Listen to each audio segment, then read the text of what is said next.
Ooh, just to add a little bit of sweetness.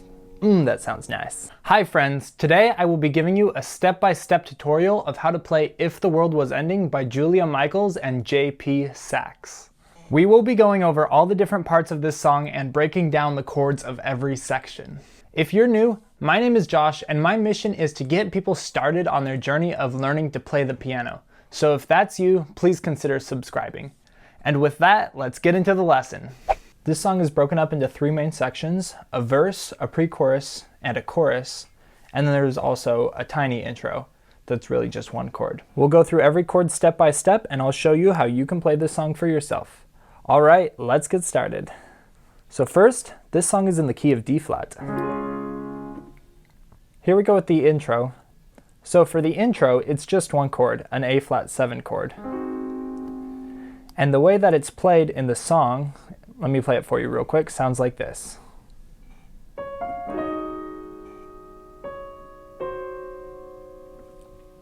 So in the right hand, there's just a little bit of melody, but it's not too bad. Let's go over that real quick.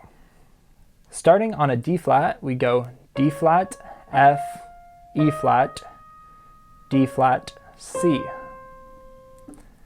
So that right hand part again.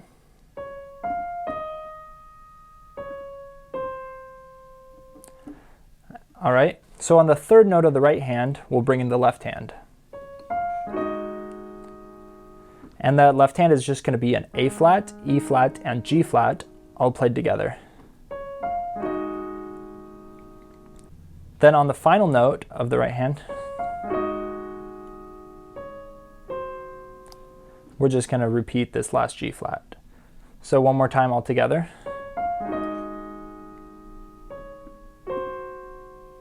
Sounds like that. One more thing you could do to add to this intro, when you play this E flat, I like to sometimes play this D flat just a split second before, just to add a little bit of pop, a little bit of interest to it. I'll show you how that sounds.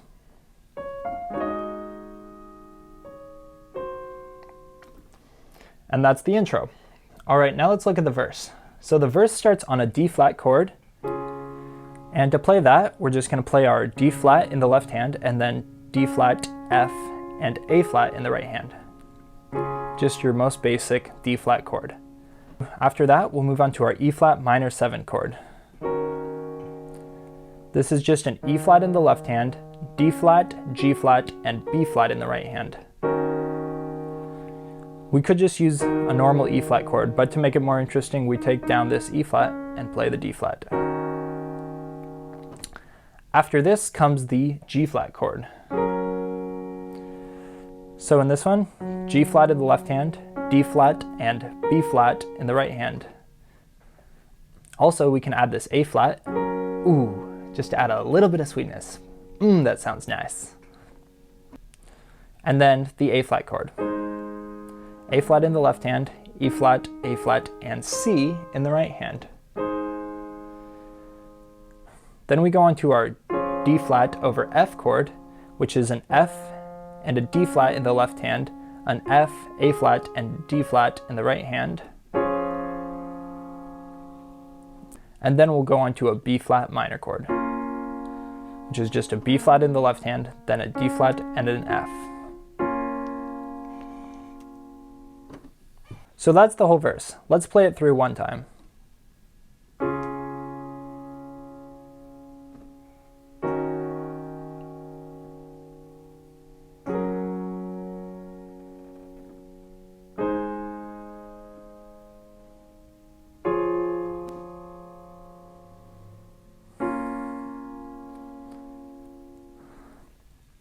And there you have it. So the second verse has a little more momentum going. So instead of just having single notes on the downbeats, it has a bit more drive and a bit more power. So in order to show that in the piano, what they do is they move it down an octave and they just play it on all 4 beats instead of just beat 1 of every measure. It sounds something like this.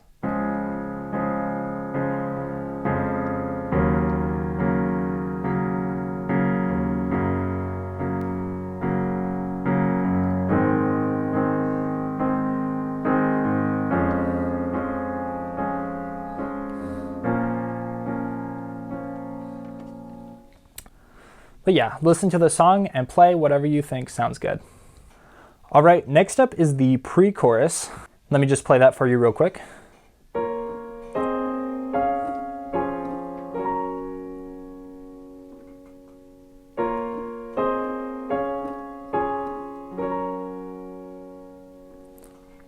So this part uses a lot of the same chords that we were using before, just a little bit of a different voicing. So we're starting with a B flat minor. Let's play B flat and F in the left hand, B flat and D flat in the right hand. Then go on to an A flat over C chord. That'll be a C and an A flat in the left hand, C and an E flat in the right hand.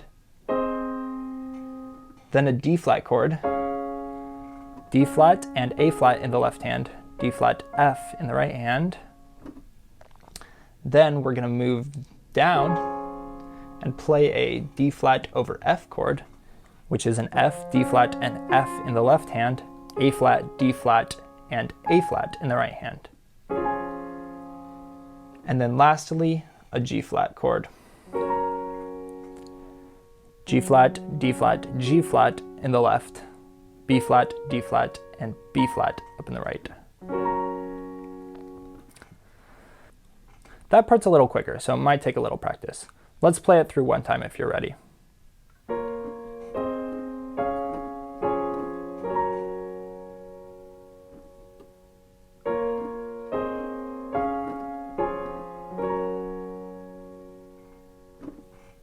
So they don't do this in the song, but one thing I think you can do to make it a little more interesting in this pre-chorus section is to actually break up these notes. And I think it adds a new element to the song that isn't there before, and I really like it. Let me show you how that might sound.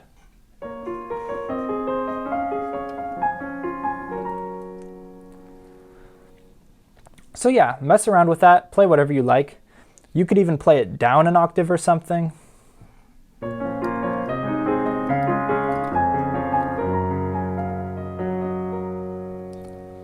Whatever sounds good to you. Just mess around and find something that you like.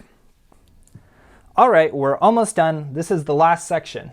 So the chords in the chorus are a little more interesting than what we were dealing with before, but once you see them and play them for yourself, you'll realize they're not even that bad. So let's get started. First is the G flat, which is a G flat in the left hand, and then a G flat, B flat, and D flat in the right hand. Now is this A flat add 11 chord. So what does that mean?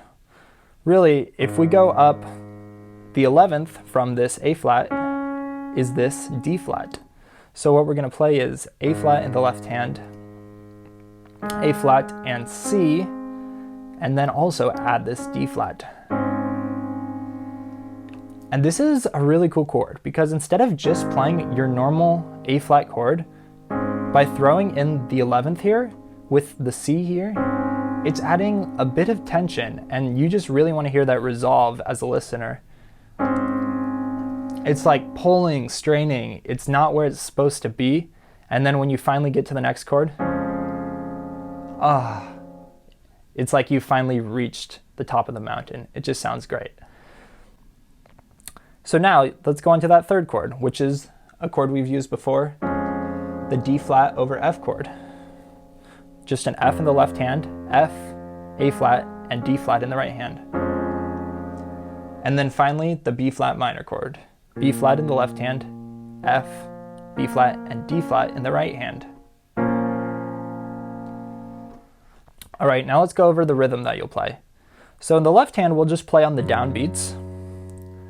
And then in the right hand, we'll play 4 counts of those chords we were playing. So together, it'll sound like this.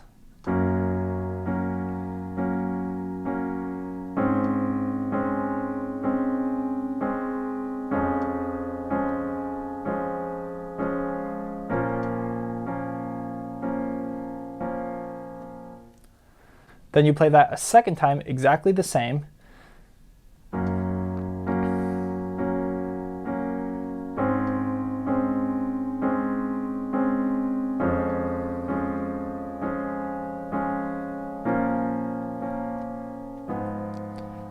Now here's something cool. This is a chord that it's so quiet and so subtle that At first when I listened to the song, I didn't even catch it, and I don't think most people who listen to the song catch it. But you'll find that with music, if you listen very closely and very intently, you can often find cool things they do like this. So what I heard this chord to be is I guess a D flat 7 chord over an A flat. So the way we'll play this is A flat in the left hand, F, A flat, and a B. And this is just played very softly, very quietly, very subtly, so that you almost don't even hear it. Just once. So coming off of that B flat minor chord, we'll play that twice, and then go to this as a transition chord. We're walking down in the bass, back to this first chord. The very last time through the chorus is basically the same with just a little difference, and we're not playing all 4 times in the right hand. So it'll sound like.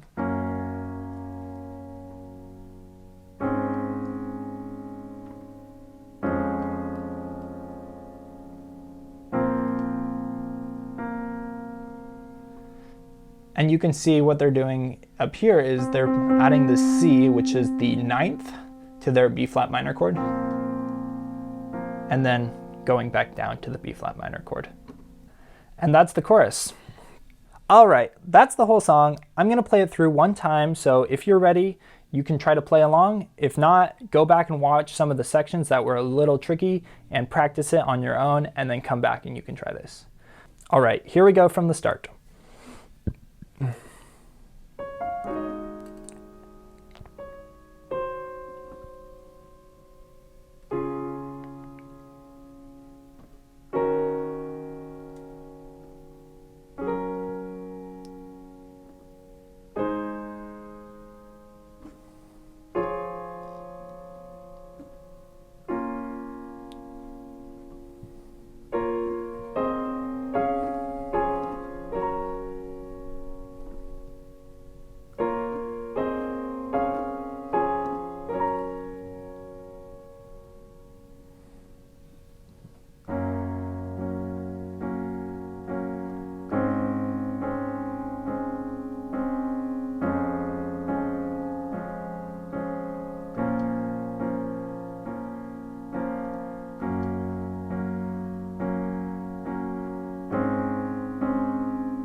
And there you have it. All right, we've reached the end of this video. Thank you so much for watching. If there is a song that you want to see a tutorial for, please let me know in the comments down below. Also, while you're here, check out some of my other piano tutorials, or maybe even some of my original piano songs. With that, have a wonderful rest of your day.